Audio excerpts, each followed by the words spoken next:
Daniil and Thomas, thanks for coming. Daniil, tough loss in the tie-break against Frances. Please let us in on your thoughts about the game. Tough match. I felt like I didn't play so well. And I said to Frances after the match, he should play like this all the time, and he played well. So I don't know. I mean, maybe sometimes you go out of the match and you don't say what actually happened. So I need, to ask my coach after, to maybe ask Thomas. My feeling was that I didn't play bad. I tried to mix it up, tried to look for solutions, and he just played better than me. And I don't have much regrets, to be honest. Thank you. Daniil, was there anything that Thomas told you or that Bjorn said that, gave you motivation or? No, everyone was telling me a lot of things, different. I mean, because we're all top players, it's impossible to say okay, change your forehand motion or something. But for sure, everyone tried to help, some small details. But yeah, he just, to be honest, made better shots at important moments. That's what I would say. For me, it's not even more about tactics or something like this.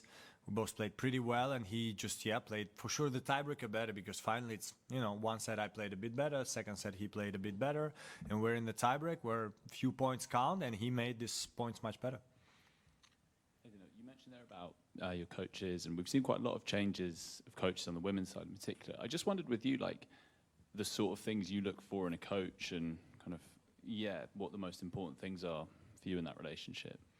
Well, for me, it's tough to say what I look for in general, in a new coach, because I work with Gilles since probably around 5-6 years, full time, and I know him since 10 years, and I like working with him. For me, what I look for is, I would say, understanding each other, because you can change a lot of coaches, and maybe some of them will bring you new things that will work, but I'm not someone who wants to constantly change and look for something new. So I try to do it steadily. Now I took Gilles Simon to try to learn something new. The most I look for is understanding each other, respecting each other, and stuff like this. Hey, Daniil, when you're sitting on the bench and there are 5 guys coming up around you, all jammering in your ear, is it more uplifting or is it more distracting? No, I didn't. I think I'm someone who it can distract. Sometimes I'm very into myself during the matches. I don't need coaching, etc. But here, no, it was honestly good energy, and I think some of the things they said were good things, and I tried to do it.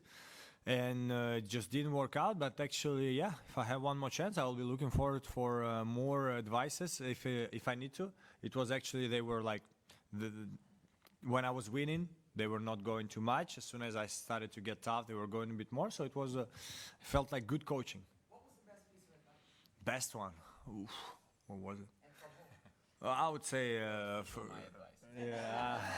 I would say from Grigor, the first serve on the tiebreak, I said, where do I go? He said wide, and it worked. So let's go with this one. You already talked about the fact how special it is that rivals become teammates here, but since it's no secret that you don't get too well along with, that wasn't English anyway, with Zverev and Tsitsipas, how easy is it really to mentally make the switch and just fully support each other? No, to be honest, I don't think it's that tough, because we for sure, when we play, sometimes in the press conference, we can say some things, and then we're not best friends with them. That's reality. But I think we all have respect for each other. So we're here, we support 100% each other. And honestly, at least for me, it's an easy switch. I think there is, I see this in other sports, in tennis also, especially with social media. We love to, something happens, let's say I scream on umpire, that's not good. And then for 10 years, we put it TikTok, Instagram, this video, they remake it with music, etc. We exaggerate things. So what happened with me, Sasha, and Stefanos is just, we played some matches. Sometimes we had some fights. Sometimes someone said something in the press conference, and it's okay. In 1 month, we don't remember it too much. And we're still rivals. But people tend to exaggerate it. Oh my God, they hate each other. It's such a crazy thing. No, it's okay. We respect each other. So here, I think we support each other like never before, and it's a funny feeling. It seems like from the outside that Grigor's taken on quite a sort of coaching role. I don't know how you feel about that, Thomas. But I wondered, if that's the reality that it seems, and also what he was saying to you at the end of the match, because it looked like he stayed on and was kind of chatting No, to you. we were talking a little bit about the serve, and I'm not going to go too much into details. Not the serve, like where do I serve, because Frances was reading my serve well. I was a bit surprised in a way, and so we're talking about a little bit about this. And then other matches, I don't know who went more coaching. I don't do it. I just don't feel like I'm in a way even scared to come there during the match to someone do this. So I'm like just looking, observating, and I don't know if other guys, Grigor also went for it. With me, yeah, he went for it a little bit, but as I said, I think it was some good pieces of advice. And even after the match, sometimes, yeah, you lose the match, you want to discuss a little bit, then what could I have done better? And basically the guys told me, well, I don't know if they lie or not, that yeah, he played well and you fought and everything was not so bad, yeah. Daniil, when you looked at the record, the head-to-head record with you and Francis before this match, I think he'd only won one set against you before, at a tour level. I think it was 5-0 for you. Where did he win the set? You know? I did see that, and I can't remember. Okay, now. anyway. Try to remember the matches. Did any of that, the previous results, come into focus at all before today? In a way, I need to say I like to play Francis usually. Like also because he's very electric, but because of this, very up and down. His high is very high, but usually, you know, that's what I did in the second set when he was playing very good. You stay there, and he will have his down moments, and he didn't have one. Was it because it was a tiebreak and not the real set? Never know. I mean, he played well in US Open and Cincinnati, so not sure it's just because of the shorter third set. But yeah, usually I like to play against him, and today didn't work out, and yeah, not much I can add. Thomas, it's spoken a lot about the interaction between the other players and yourself and all that with Daniil, but there were a couple of moments where the three of you, Bjorn and Daniil, were having a bit of a laugh on some of the discussions. Can you remember what those moments were, what it was about? I don't remember. You remember? Yeah, no, I didn't remember that. But that's what is so fantastic with Laver Cup, that they are very generous to each other, I would say.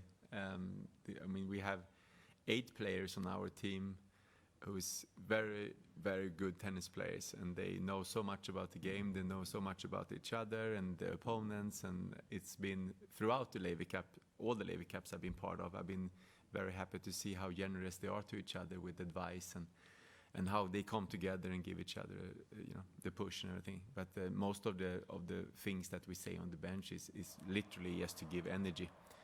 In my opinion, Daniil is one of the absolute smartest tennis players on the tour, and it's not so much you interact with when it comes to his game plan or something like this. It's more about to keep him in the game, keep him happy, and I want him to feel that we are there for him. So it's all good, and I think I agree with Daniil. I think it was a good tennis match, and just to say congratulations to Francis, who went for it. He knew that to beat this guy, you really need to be taking chances, and he did, and it worked, and we're moving on. Hopefully take the next one. Okay, 4 sets. Yes, 4 sets. Yeah.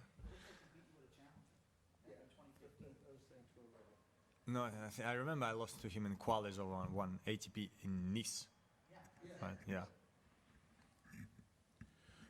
Okay, thank you. Thank you, guys. Thank you.